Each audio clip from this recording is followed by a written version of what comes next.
आप सुन रहे हैं अमर उजाला आवाज। नीति कथाएं, ब्राह्मण और डुढोला सांप। बहुत पहले की बात है। स्थूलकेश नाम से प्रसिद्ध एक महान ऋषि हुआ करते थे। वो तप और विद्या से युक्त थे और सब प्राणियों के हित में निरंतर लगे रहते थे। इसी समय विश्वावसु नाम से जाने जाने वाले गंधर्वों के राजा ने मेनका अप्सरा से एक संतान उत्पन्न की। मेनका अप्सरा ने समय आने पर उस गर्भ को स्थूलकेश ऋषि के आश्रम के निकट जन्म दिया। निर्दयी और निर्लज्ज मेनका उस गर्भ से जन्मी संतान को नदी के तीर पर छोड़कर चली गई। तभी तेजस्वी महर्षि स्थूलकेश ने निर्जन स्थान में नदी के तट पर देवताओं के समान आभा वाली अपनी शोभा से सबको हैरान करने वाली एक कन्या को देखा। उन्होंने कन्या को उठा लिया और अपने आश्रम ले गए। उन्होंने उस कन्या को पाला पोसा और वो सुंदर कन्या उनके मंडलमय आश्रम में बढ़ने लगी। ऋषि स्थूलकेश ने उस कन्या के सारे संस्कार विधि पूर्वक करवाए। सत्व गुण से समन्वित वो कन्या सुंदरियों में वरा थी, अथवा उसका नाम प्रमद्वरा रखा गया। एक दिन धर्मात्मा रुरु आश्रम के स्थान पर उस प्रेमद्वरा को देखकर मोहित हो उठे। फिर उन्होंने अपने मित्रों द्वारा अपने पिता प्रमति भार्गव को संदेशा भिजवाया और कहा कि वो इस कन्या से विवाह करना चाहते हैं। तत्पश्चात उत्तर फाल्गुनी नक्षत्र में ब्याह की तिथि निश्चित हुई। जब विवाह का दिन नजदीक आ रहा था, तब सखियों के साथ खेलते हुए वो सुंदर वर्ण वाली कन्या मार्ग में गहरी नींद सोते हुए एक सांप को नहीं देख पाई। काल से प्रेरित उस कन्या ने उस सांप पर पैर रख दिया।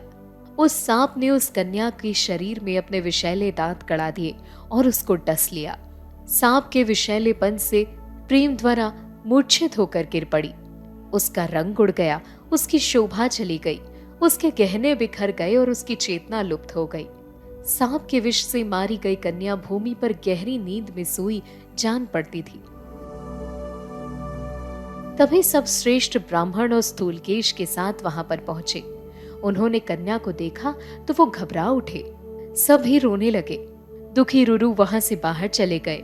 वो सब श्रेष्ठ द्विज तब वहीं बैठ गए। जब वो महात्मा ब्राह्मण वहां पर बैठे थे, तब अत्यंत दुखी रुरु एक गहन वन में जाकर रोने लगे। शोक के मारे रुरु बहुत करुण विलाप करते हुए और अपनी प्रिया प्रमद्वरा को स्मरण करते हुए शोक करने लगे। उन्होंने शोक में कहा, मेरा और अपने सभी बंधु बांधवों का शोक बढ़ाने वाली वो पतले शरीर वाली कन्या भूमि पर सो रही है।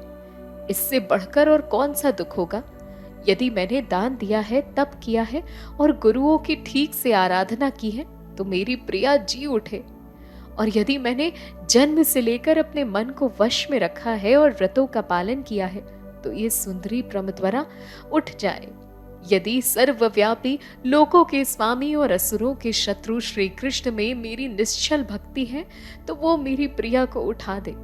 इस प्रकार अपनी भार्या के लिए दुखी होकर रुरु जब विलाप कर रहे थे, तब एक दूत वन में आ उनके पास आकर बोले। देवदूत ने कहा, हे रुरु, दुख के कारण अपनी वाणी से जो तुम कह रहे हो वो व्यर्थ है। हे धर्मात्मन, इसका कारण ये है कि जिसकी आयु समाप्त हो गई है, ऐसे मृत शरीर में फिर से जान नहीं आती। गंधर्व और अप्सरा की इस दीनहीन कन्या की आयु चली गई है। इसीलिए हे तात, किसी भी प्रकार से मन को शोक में मत लगाओ। हाँ, इसका एक तरीका जरूर है। इस विषय में पहले ही देवों और महात्माओं ने एक उपाय का विधान किया है। यदि तुम उसे करना चाहते हो, तो तुम यहाँ प्रेमद्वारा को प्राप्त कर लोगे। रुरु ने अपने आंसू पोंछे और बोले, हे आकाश मार्ग से जाने वाले, देवों ने कौन सा उपाय बताया है? सच सच बताइए, उसे सुनकर मैं वैसा ही करूंगा। देवदूत ने कहा, हे भृगु के वंशज, तुम अपनी आयु का आधा भाग इस कन्या को दे दो। रुरो, ऐसा करने पर तुम्हारी भार्या उठ जाएगी। रुरु ने कहा, हे आकाशगामियों में श्रेष्ठ, मैं अपनी आयु का आधा भाग इस कन्या को देता हूँ।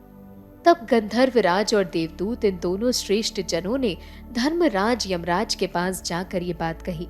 हे धर्मराज, यदि आप मान जाएं तो रुरु की आधी आयु से उसकी कल्याणमयी मृत भार्या प्रेमध्वरा को उठा दे। धर्मराज यमराज ने कहा, हे देवदूत, रुरु की भार्या प्रेमध्वरा को जीवित देखना चाहते हो तो ये रुरु की आधी से युक्त होकर जी उठे। धर्मराज के ऐसा कहने पर फिर रुरु की आधी आयु से वो श्रेष्ठ वर्ण वाली कन्या प्रेमध्वरा फिर से जी उठी, मानो वो सोई हुई थी। तब एक अच्छा और शुभ दिन देखकर दोनों पिताओं ने दोनों का विवाह कर दिया और एक दूसरे का हित चाहने वाले दोनों रमण करने लगे। कमल के केसर जैसी सुंदर आभा वाली दुर्लभ भार्या को पाकर व्रतों का पालन करने वाले रुरु ने सांपों के विनाश का निश्चय कर लिया। सब सांपों को देखकर वो बेहद कुपित होते और उन्हें मारने की चेष्टा करते। एक बार वो विप्र रुरु एक बड़े जंगल में गए। वहां उन्होंने सोता हुआ एक बूढ़ा डोडहा सांप देखा। तब काल दंड के समान अपने दंड को उठाकर कुपित विप्र ने उसे मारना चाहा। डोडहा सांप उनसे बोला, हे तपोधन, मैं आपका कोई अपराधी नहीं हूं, फिर क्रोध से युक्त होकर और उत्साह में आकर आप मुझे क्यों मार रहे हैं? रुरु ने कहा, प्राणों के समान मेरी पत्नी को एक सांप ने डस लिया था। हे सांप, उस समय मैंने अपने में ये घोर प्रतिज्ञा की, जब भी जिस जिस सांप को देखूंगा उसे मैं पक्का मार दूंगा। इसीलिए मैं तुझे मारना चाहता हूं। आज तेरे जीवन का आखिरी दिन है। डोडहा सांप बोला, हे ब्राह्मण, जो सांप मनुष्य को डसते हैं वो तो कोई और ही होते हैं।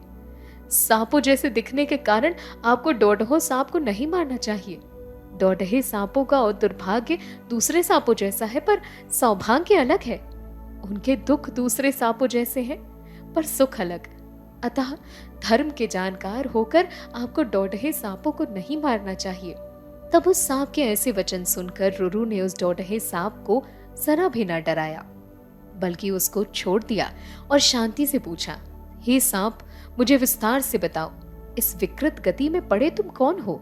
डोडहा सांप बोला, हे रुरु, मैं पहले सहस्त्रपात नाम का ऋषि था। एक बार एक ब्राह्मण के श्राप ने मुझे सांप बना दिया। रुरु ने पूछा, हे सर्पराज, रिसाई ब्राह्मण ने क्यों तुम्हें श्राप दिया और कितने समय तक तुम्हारा ये शरीर रहेगा? डोडहा सांप ने कथा बतानी शुरू की। हे तात, पहले खगम नाम का एक ब्राह्मण मेरा मित्र था। वो तपोबल से युक्त था, पर बहुत कठोर वचन बोलता था। एक बार जब एक अग्निहोत्र करने में लगा था, मैंने लड़कपन में आकर खेल करते हुए तिनकों का सांप बनाकर उसे डरा दिया। वो मूर्छित हो गया। फिर सचेत होने पर वो तपोधन सत्यवादी ब्राह्मण क्रोध से जलता हुआ मुझसे बोला, जैसे मुझे डराने की इच्छा ने तुम्हें ये बलहीन सांप बनाया, वैसे ही तुम भी मेरे शाप से एक दुर्बल सांप हो जाओगे। हे तपोधन, मैं उसकी तपस्या का बल जानता था। मेरा हृदय बहुत उद्विग्न हो गया। उसे तुरंत प्रणाम करके और उसके सामने हाथ जोड़कर खड़े होकर मैंने कहा, सखे, ये मैंने सहसा आपके विनोद के लिए किया था।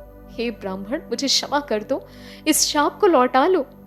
फिर मुझे इस हालत में देखकर उसने बोला, जो मैंने कहा वो किसी भी प्रकार से झूठ नहीं हो सकता। हे निष्पाप तपोधन, अब जो मैं वाक्य तुम्हें कहूंगा उसे सुनो और सुनकर ये वाक्य सदा तुम्हारे हृदय में बसा लो। रुरु नाम का प्रमति एक सदाचारी पुत्र होगा। उसे देखकर शीघ्र ही तुम इस पाप से छूट जाओगे। ऐसा लगता है तुम वही रुरु हो, तुम प्रमति के पुत्र भी हो। अब मैं अपना स्वरूप पाकर तुम्हारे हित की बात कहूंगा। इतना कहकर वो सांप अपने दीप्तिमान स्वरूप में वापस आ गए और बोले, हे सभी प्राणियों में श्रेष्ठ, अहिंसा परम धर्म है। इसीलिए एक ब्राह्मण को कभी भी और कहीं भी किसी भी प्राणी पर हिंसा नहीं करनी चाहिए।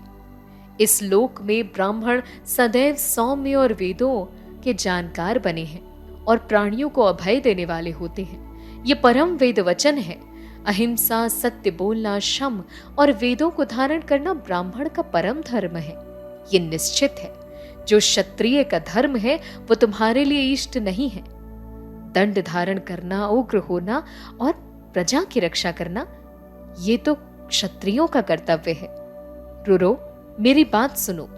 बहुत पहले जन्मजय के यज्ञ में सांपों की हिंसा हुई थी। उस सर्प सत्र में डरे हुए सांपों की रक्षा भी एक ब्राह्मण द्वारा ही की गई थी।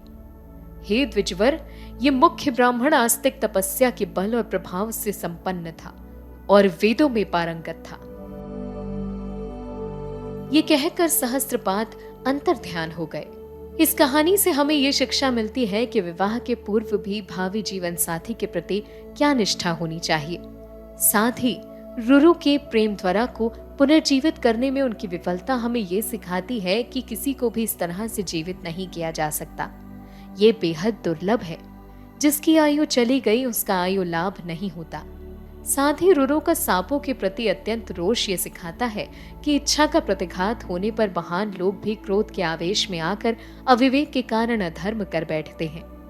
सांप के पुनर्जन्म की कथा का संदेश है कि वास्तविक और अधर्म के द्वारा की गई पड़पीड़ा तो दूर की बात है, विनोद में भी किसी दूसरे को दुख नहीं पहुंचाना चाहिए। आज के लिए इस कहानी में इतना ही। मिलेंगे आपसे अगली कहानी में। तब तक मुझे दीजिए इजाजत। सुनते रहिए अमर उजाला।